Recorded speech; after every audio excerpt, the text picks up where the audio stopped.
negociação por interesses, ou negociação por princípios, negociação integrativa ou negociação da escola de Harvard. As negociações por interesses ou negociação por princípios têm 4 princípios básicos: pessoas, interesses, critérios e opções.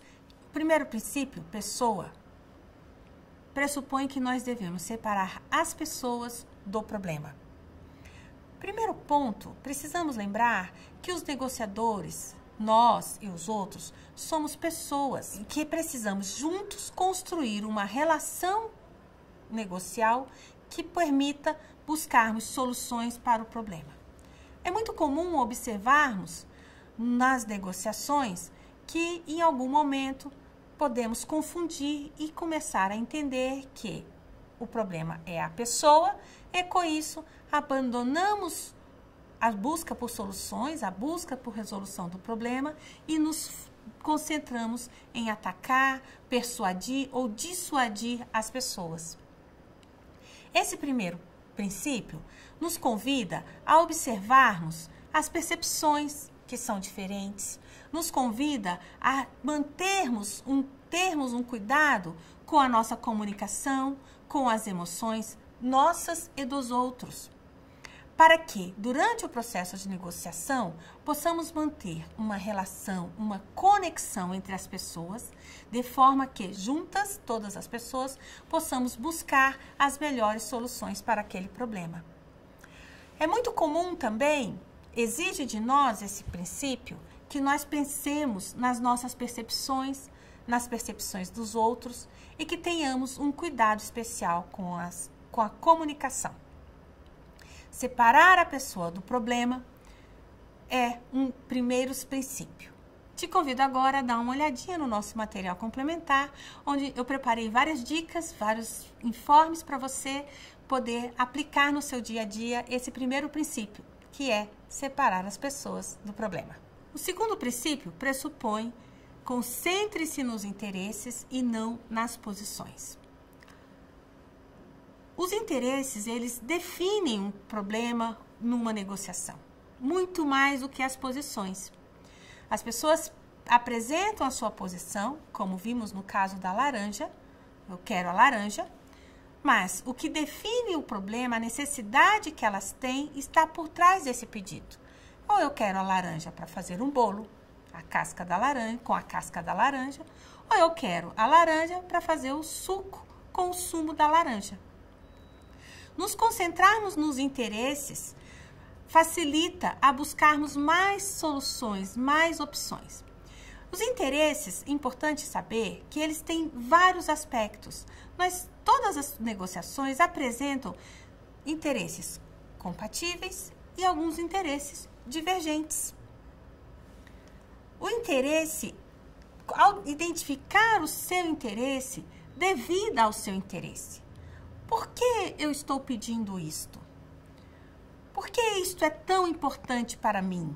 De posse dessa clareza, também precisamos fazer essa pergunta em relação aos outros negociadores. Nem sempre os negociadores têm essa informação com clareza.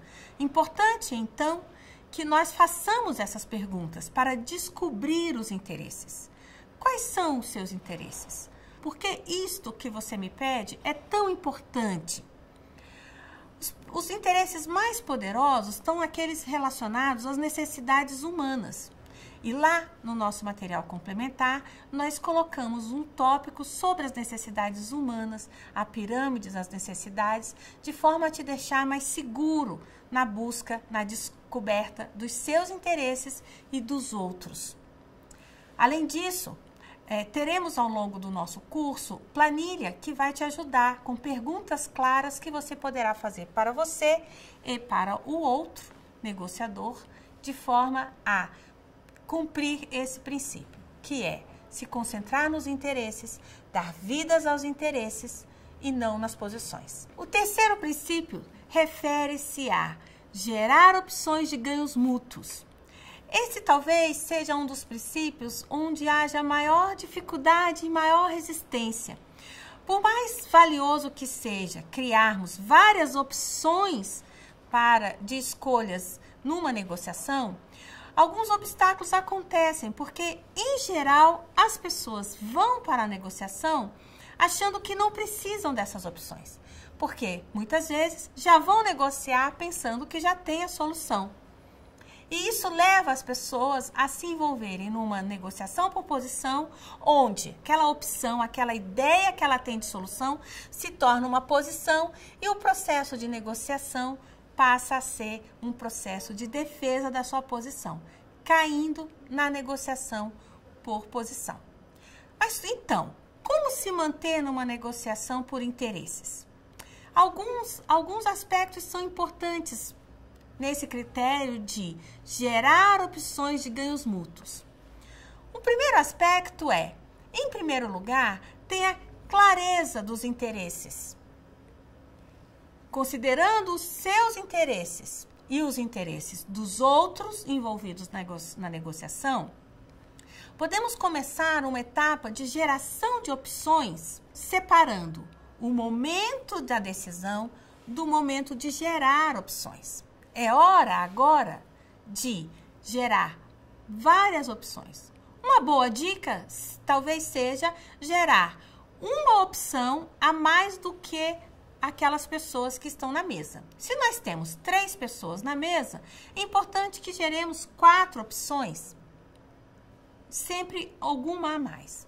E outro ponto importante é não tornar essa opção pessoal, para que não seja a opção do Ministério Público ou a opção do outro ente, mas que seja a opção A, B, C ou a opção 1, 2, 3.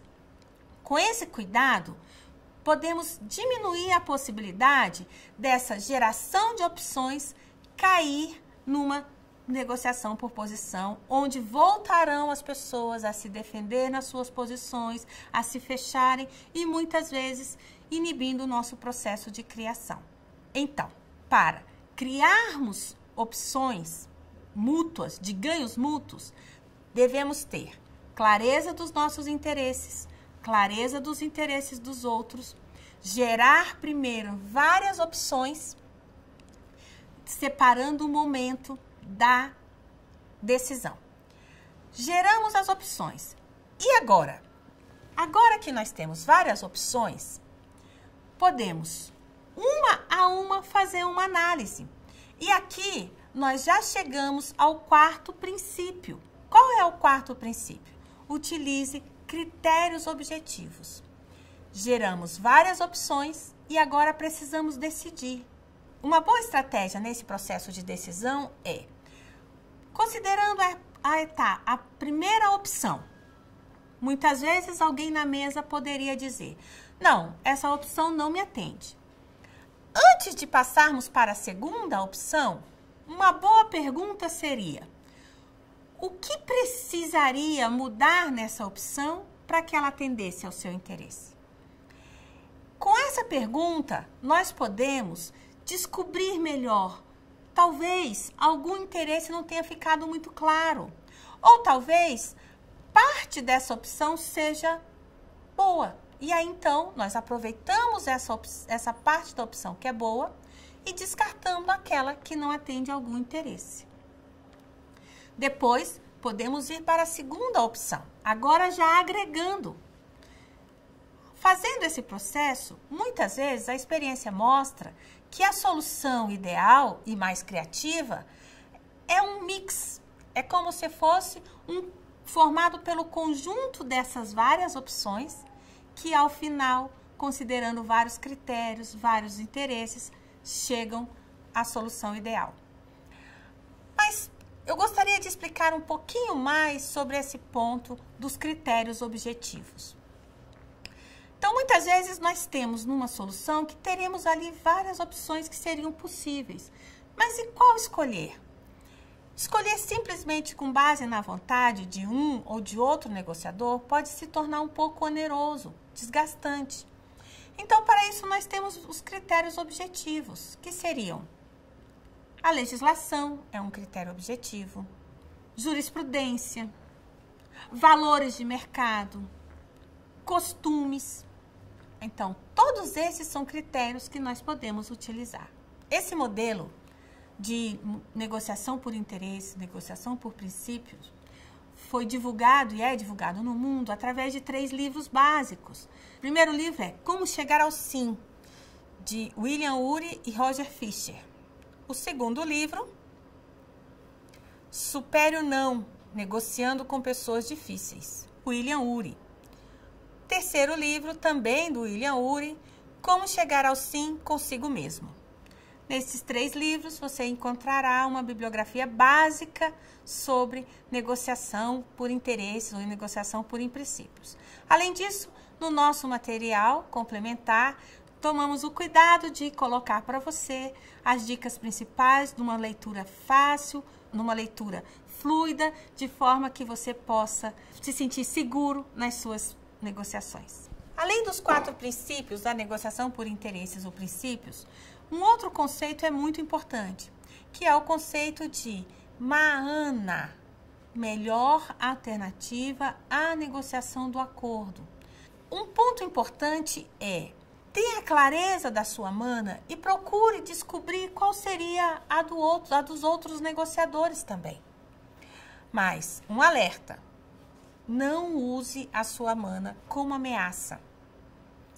E nem utilize a sua mana para que você faça concessões que não gostaria de fazer.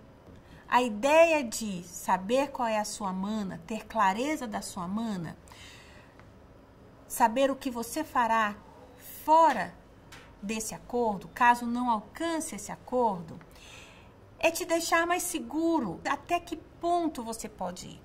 Além disso, muitas vezes, se a sua opção fora dessa negociação não é favorável, não significa que você precise conceder ou fazer concessões que você não gostaria de fazer. Quando nós temos uma mana, uma melhor opção fora do acordo que não é favorável, significa que nós vamos precisar nos dedicar mais à negociação. A cada etapa dessa negociação, precisaremos trabalhar com mais cuidado. Precisaremos separar as pessoas do problema, precisaremos investigar a fundo quais são os interesses, gerar várias opções e somente depois escolher por meio de critérios objetivos. Esse é um conceito que muitas vezes a gente vê sendo utilizado. Quantas vezes numa negociação nós já não falamos: se você não aceitar esse acordo, eu vou desistir, não vou mais fazer essa negociação e vou para o processo judicial. Só que usar a mana como ameaça prejudica o relacionamento da negociação. Prejudica aquele objetivo que nós temos desde o começo de, junto com o outro, por meio de uma independência, de uma voluntariedade, alcançarmos soluções que possam trazer satisfação, tanto para mim quanto para o outro, que possa atender os nossos interesses e assim nós possamos alcançar soluções mais rápidas, mais satisfatórias e que tragam um resultado melhor para a nossa sociedade.